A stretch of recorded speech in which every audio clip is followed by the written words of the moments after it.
Hi, welcome to part 5 of my video playlist about the best methods to convert aliphatic alcohols into alkyl fluorides. In this presentation, I'll show you some additional strategies which are not as versatile as those discussed so far, but which may still offer room for optimization. Alkyl chlorides are often prepared by decarboxylation of chloroformates, but few examples have been reported of the decarboxylation of fluoroformates. This may be because fluoroformates are not as readily accessible as chloroformates. Fluoroformates can be prepared from chloroformates and fluoride or directly from suitable phosgene analogues, but these again are not readily available. Fluoroformates should be more stable than chloroformates, and maybe in the presence of some fluoride source the decarboxylation gives higher yields of alkyl fluorides. I think that this strategy has some potential to become a low-cost approach to the deoxyfluorination of alcohols. The chlorosulfonate strategy for preparing alkyl chlorides from alcohols and thionyl chloride has also been realized successfully in the preparation of alkyl fluorides from fluorosulfonates, but a much higher temperature is required for the last desulfonylation step. Again, it would be interesting to see if this last step can be catalyzed somehow. Also, the preparation of alkyl halides from alcohols and phosphorus halides could be extended to the preparation of alkyl fluorides, but because of the strong phosphorus-fluorine bond, a high reaction temperature was necessary. Moreover, the required phosphorus fluorides were not easy to generate. Dialkylaminosulfur trifluorides or the other reagents presented in this video playlist are probably a better choice in most cases. One reagent that has been used occasionally for deoxyfluorinating alcohols is the highly reactive sulfur tetrafluoride. These reactions are assumed to proceed by intermediate formation of an alkoxysulfur trifluoride that reacts with fluoride to yield the final products.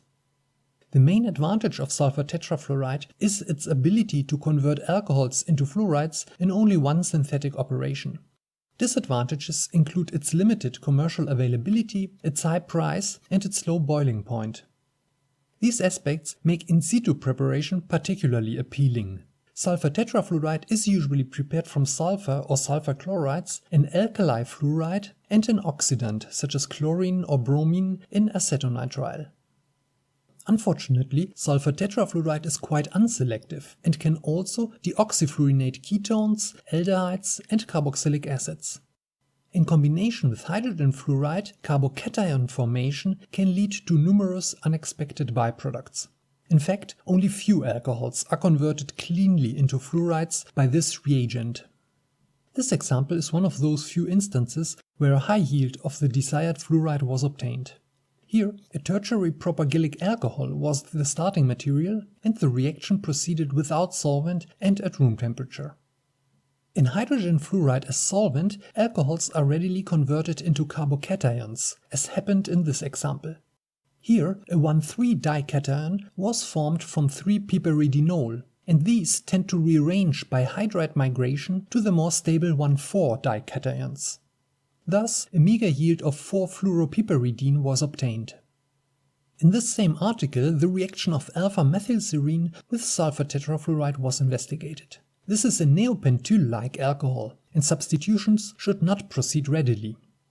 In addition to the expected alkyl fluoride, the main product was a cyclopropane, what again points to the intermediate formation of carbocations.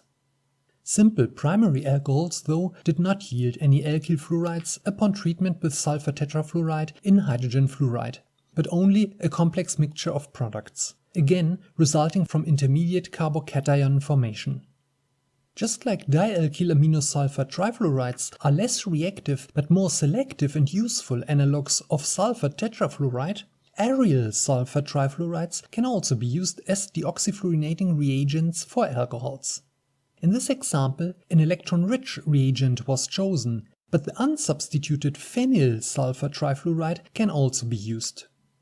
Finally, a new development are benzene sulfonimidoyl fluorides that seem to give high yields of alkyl fluorides from alcohols with only a slight excess of reagent and base. The deoxyfluorination was complete after only 10 minutes at room temperature. Unfortunately, such reagents are still expensive and generate a lot of waste, but maybe in the future more generally applicable versions of this reaction can be developed.